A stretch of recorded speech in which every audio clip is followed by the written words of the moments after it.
Welcome everybody to the B podcast, the Barcelona International Dance Exchange podcast. Today, in our episode 44, we have the good luck to talk with two really good friends, Valentin Alfery and Dusana Baltic. They'll be talking where they are, what they are doing, and many other things. And so, welcome, guys. It's a pleasure to have you with us today. Hey, thank you. Hi. Okay, so we start this year just by asking first, and we had this conversation with Valentin before. Instead of saying what we are doing, we start about asking who you are. So whatever order you wanna go, Luciana or Valentin, how you define yourself? Wow, you put a big question in front, right? Yeah, I think This is the idea. This is the idea. I think who I am, maybe it's something that constantly changes and has also different layers in different parts of my life. But I mainly identify as a choreographer because this is like, I would say 95% of the time I'm not sleeping. This is my occupation, let's say. And so I come from the urban dance field. I come from breaking and from popping, and over the course of, I would say, 15 years, I came from dancing to working in theater and to really go down the spiral of choreography. And yeah, now we created the Hungry Sharks company, and yeah, I think that's mainly who I am. Oh, but a question was who we are. So Yeah. as Hungry Sharks, I would say we are constantly transforming and always questioning ourselves, the same thing. Who are we? Who are we now? Who are we gonna be tomorrow? And yeah, it's actually a nice transition and process to to change and to adapt to new things. And so I would say, I don't know, that's it. Great. I mean, it's interesting because you talk about the sense of time, you know, and I mean, what we are right now, maybe it's different that what we was like a few days ago or maybe a few years ago, and of course can be morphing or changing for the next days in the future or next months in the future. But I would like to know also what do you think as a company, but also as an artist, both, what do you bring to the table? You know, what is that you feel that is, we have this conversation with Valentin before because we met in the Dance Messe in August. We met together, you know, of course, but what do you think that you are bringing to the table?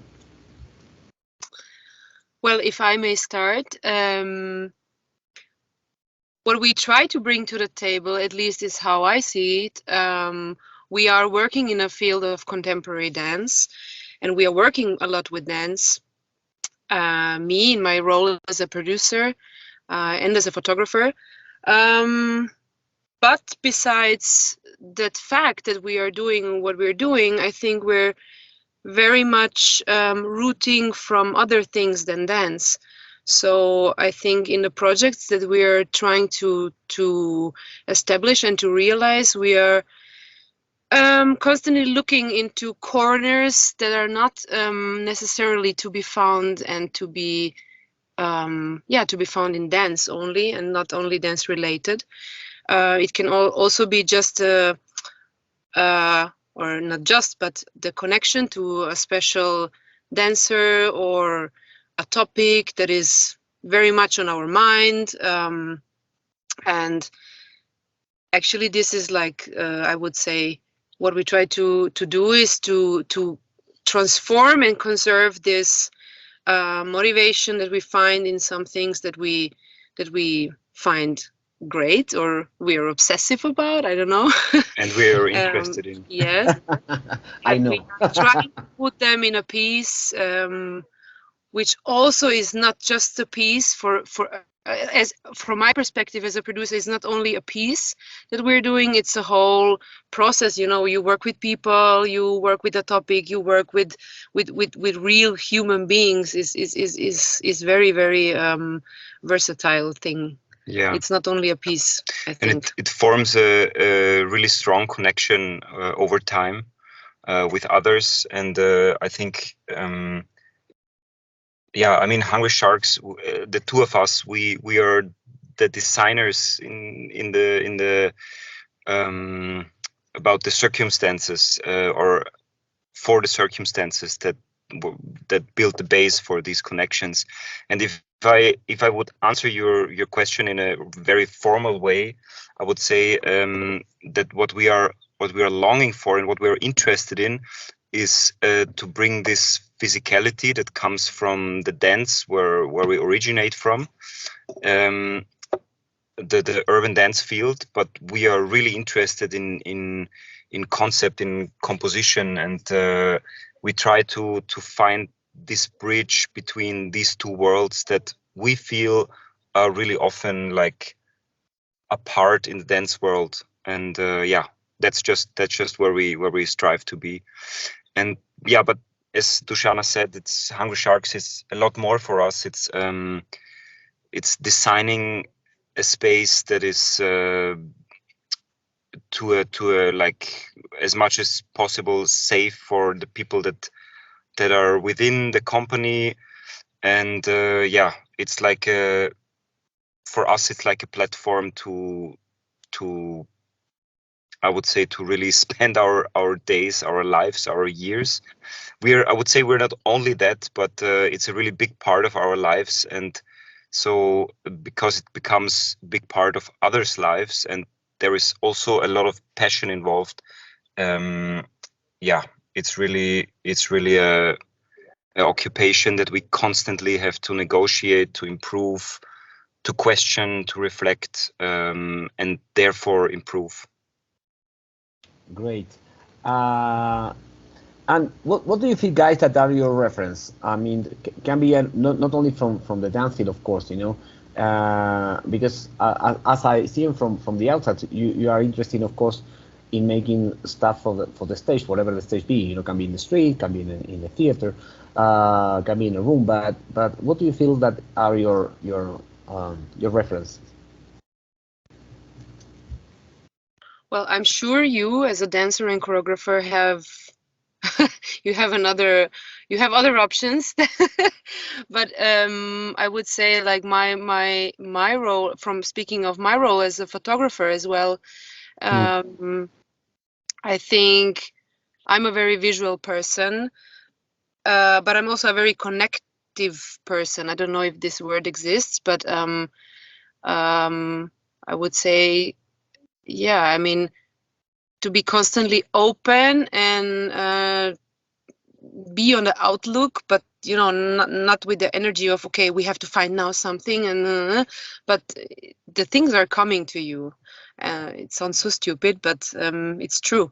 And it can be, as I said before, it can be in anything, I think. So yeah, and I think that the interesting part is to try to find bridges between what can someone see on a stage and other things that appear in life that are maybe not really graspable or explainable, but just spend some time in thinking about that and trying to find ways and solutions. How can you squeeze this something into something and make someone see the same thing with dance, and also through images, I would say. I think images are also a big part in our production processes, because it's also one way to communicate, and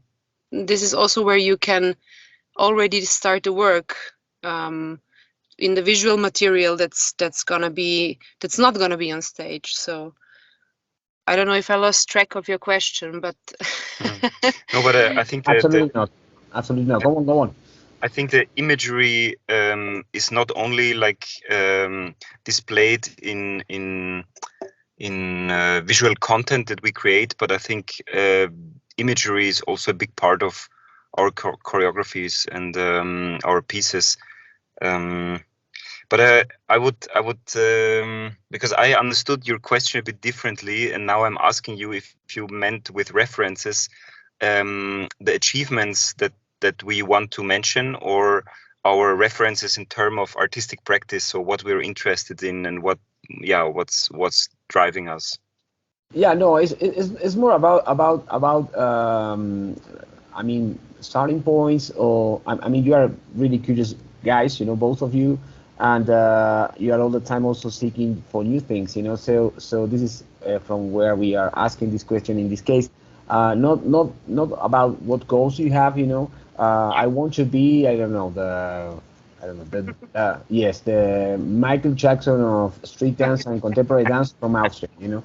So, but I would like to say, because I forgot to ask you first, you know.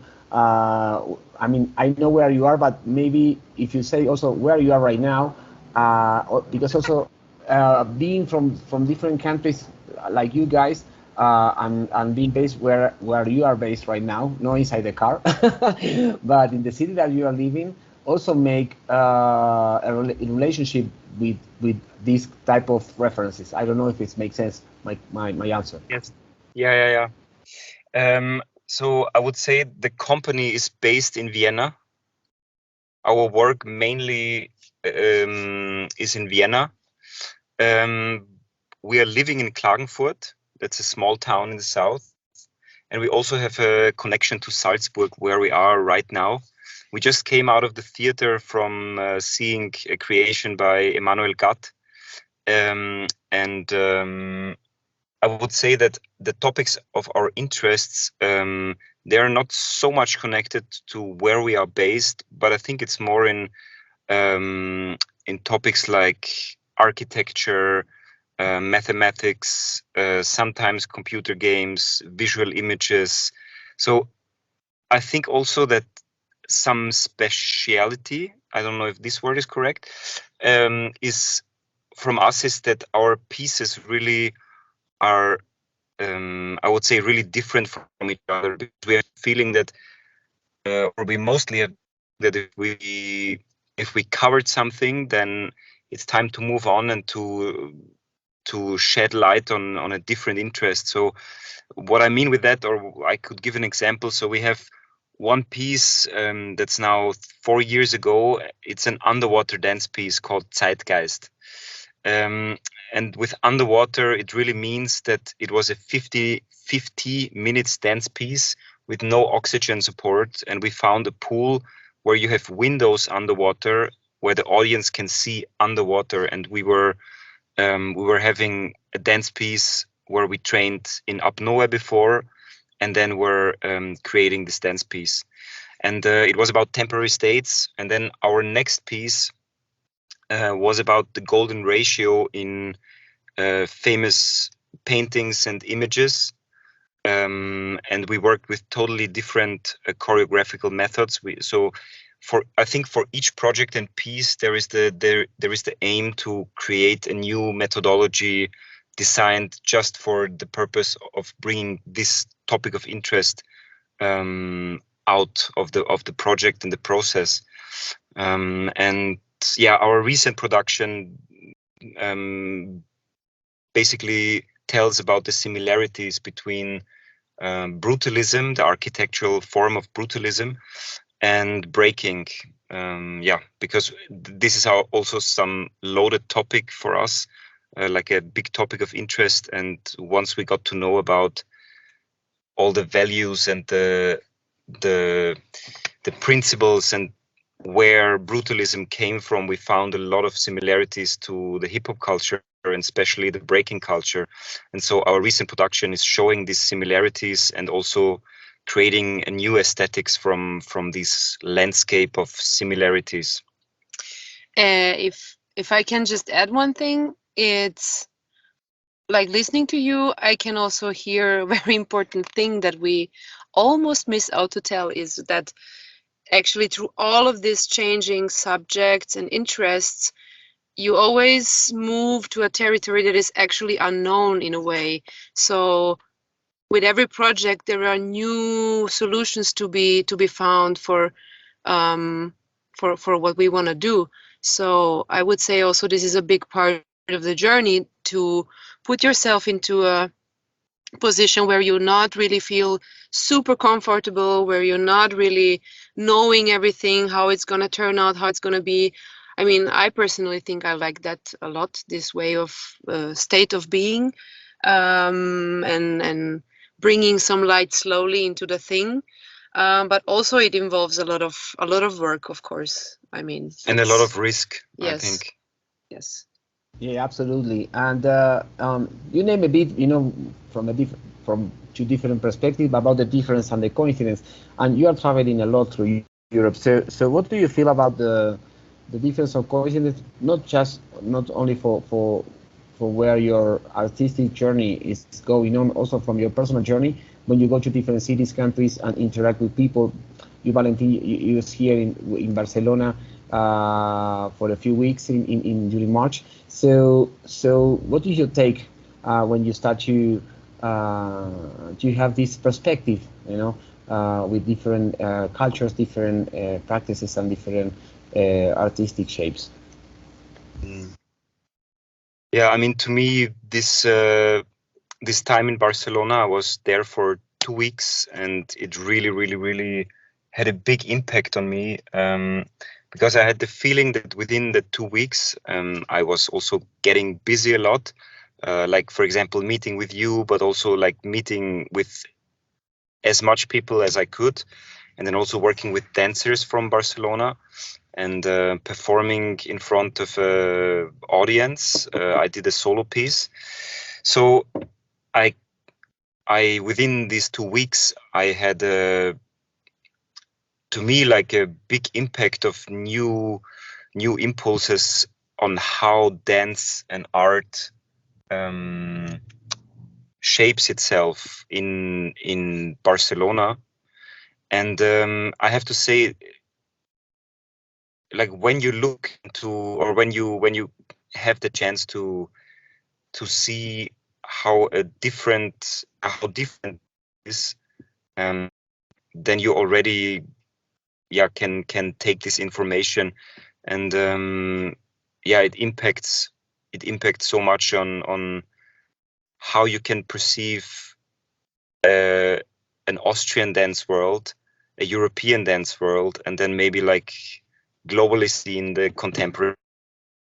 So places and the chance to see pieces and people connect their personal story and flavor and culture into this fabric of contemporary dance. It gives you a whole new perspective. And to me, really, I was watching almost every evening. I was watching pieces in the course of Danza Metropolitana, and I especially had 2 pieces that really, had a big influence on me, or like really stuck in my mind. One was from Marina Ontero, I think, called Fuck Me, and it was a lot of Spanish text, and I understood some of it, but I could understand the main topic that was conveyed to the audience. And it was, to me, it was really groundbreaking to have this great dancing, but put together in kind of a trashy way, and also telling about the personal story. So and to me, it came about with a lot of authenticity, and to me, it was really refreshing to see how virtuous dance can take new shapes and forms, and then being present on stage, other than, wow, look what I can do. So I think the more you travel and the more you come around and interact with other artists, I think the better. Super. And just to finalize a bit, we have a new ritual, and it's about that you both maybe can have one or two, but we leave a question for our next guest, and then we have a question for a previous guest for you guys. So, do you wanna? What do you think about asking something for the next guest of the podcast? I would like to ask which one of your question was the question for us from the previous guest. No. This is not the rule is first to drop a question or maybe one question each other, and then I ask you the final question to finalize the podcast. Okay. So I think I have one question coming up, but that's really spontaneous. Sure. So how can you incorporate the idea of extended performativity? When do we stop to perform? Is it when we go off the stage? Is it when we go? Is it when we're alone in a room? Is it when we are sleeping? When do we stop to perform? And how does this impact on your work? Very simple, right? Like always. And you Yeah. have a question to share with our next guest? Yeah. How often do you wash your hair? That's my question. Great.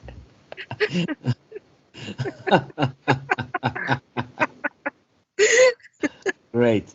So, the question for you guys is, and it's a nice question.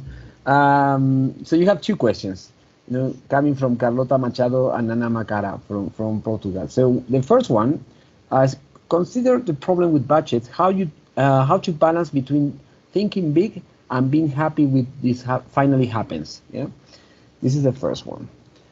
And the second one is, what is the role of techniques in dance and how you think we evolve this in the future? Open to answer from wherever. Maybe it's quite, focusing one question to each other. Yeah, sorry, Sebas, I couldn't quite understand the second question. Yeah, so I just make the first one and whatever, and then I'll repeat the second one. So, considering the problem with budget, how do you balance between thinking big and being happy with the final, what finally happens or the final result? Okay, so I'm gonna take over this one, I think. Yes. Usually, yes. So as I'm doing our budgets most of the time, I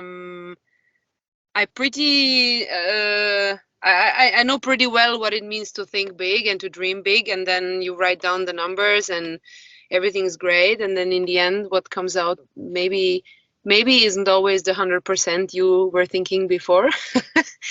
But yeah, I mean, there is no way to you just need to learn to be realistic. I think there is no I don't think that there is a special trick to that. It's just reality that will teach you at some point that it's somehow a game in a way. It's a game of numbers. It's a game of concept as well, because it also applies to what you write in a concept is not always necessarily what you're putting out as an outcome. So I just think you have to be open and flexible and realistic and really ask yourself what of all of what you need or you think you need is really necessary and really important to transmit what you want to transmit. And usually I dare to say it's not in the physical things, is my opinion. I would compliment on that. I think this is the way we both really think. Also, due to limited resources that we had in the past, many things or many thoughts that you have and many dreams about I would say, large-scale ideas can be notched down to a core, and mostly a core of a concept or the core of idea can be transmitted or created, or a piece can be created with really, really, really little resources, because the core is mainly really simple, and that's what it's all about. Like if you, the idea that you have, if you can put it in one sentence, or if you can show it with two bodies and nothing else on the stage, mostly then it's an idea to pursue. And I think the scale of things and the scale of a budget, they can notch up things, but we, like, out of these situations, we mainly tend to simplify stuff. So if you want to have a giant cloud on the stage, maybe you can think of a simple fabric to just have a cloud and the audience will understand. And what we see also a lot is that people think big, and then it's more about decoration and decorating something that is not so strong at all. So the good things and the good pieces that I saw, and I think I can also speak for Dusana, is mainly small productions. And here I would reference the second piece that I saw that really that I really liked. It was a piece by Rosa Romero in La Caldera, and it was a really, really simple piece, but I just enjoyed. It was nothing else than a keyboard, sound, a great performer, and a little toy robot dog. You don't need more sometimes. And if you climb up the scale and you get bigger budget, that's a different discussion. But yeah. Great, thank you so much. And the last question is, what is the role of the technique in dance, or dance technique, and how do you think this technique be evolving in the future?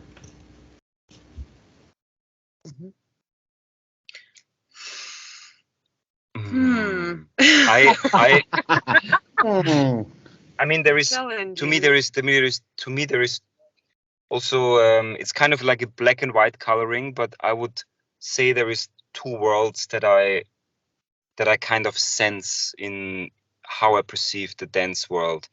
There is this big company world that is connected to dance education as well, and I think their technique and being good in dance technique, it plays an important role, I think. And there it's really about how flexible you are, how high can you jump, and how beautiful is your plie and all of this stuff. But I have the feeling that the world that we are in is kind of the freelance scene, where dance technique, I think, is an important stuff, but it's really unimportant where you draw from, if it is flamenco, if it is ballet, if it is contemporary, if it is breaking, or if it is popping, whatever. And to my feeling, when you have this variety of things, you can also carve out what makes you, so your individual style.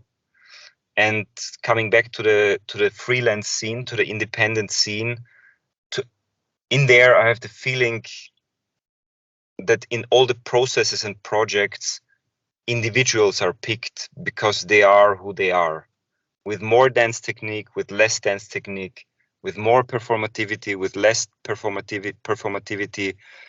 And I think that in that way, this holding on to pure technique that I see in like big state theaters might have a change in thinking over the course of the next years or the future. And yeah, I think dance technique will always be there. So you can never, like, it's the base of tools that a performer has on stage, but I think there will be a lot more coming up, drawing from connecting points that can be also visual arts, that can be performance art, that can be all kinds of movement practices, that can also be sports, martial arts, whatever. And I think this is something that also is interesting to us. Yeah, I mean, I would add that dance technique for sure is something that's necessary to a certain extent, but I think like in everything else, to really achieve a very special energy, or I don't know how to call it, it's super important to let go of it and just try to be free in whatever you can find. But maybe in order to try that, it's important to have technique as your base. I'm not sure about that either, but yes, to me personally, I think with performers, surely in the beginning when I was not really familiar with seeing dance a lot, I would be blended by beautiful shapes or really extravagant poses, or I don't know, technique. But I would say that changes over the course of time, like seeing many works also changes your gaze. And as well as I'm expecting actually a performer to give up on the technique at a point, I'm giving also up my expectation on seeing technique, and because I want to see something else, I want to be convinced by something else. Yeah, but it comes with time, I guess, and that's it. I have one more thing to add. I think it's also important, or maybe what was a technique when you look really back, like in ballet and modern dance, that are kind of like, do you have the feeling of a finished development? I mean, there is still like in modern ballet, you have still development of technique, but I would say that the classical ballet, like, this is something that is there, and it will be like this forever. And maybe techniques become principles once, because you also have now different bodies on stage that don't work in these techniques that are set in a certain way. So maybe it's more about principles. And adding on to that, I know there is a dance education in Switzerland where you're not having dance technique at all. I think you have 2 times in the week you have kung fu training, and the rest of the times it's just improvisational classes on different principles. So maybe that's something that the future of dance technique can hold. Great, thank you so much. So guys, thank you so much for being with us and sharing a little piece, a little portion of yourself, of your projects and your thoughts. It was a pleasure. Thank you so much. Thank you so much. Yes, for us it was a pleasure too. Thank you for having us. Yes. Okay, so this was the episode number 44 of the P Podcast, and see you in the next one. Bye.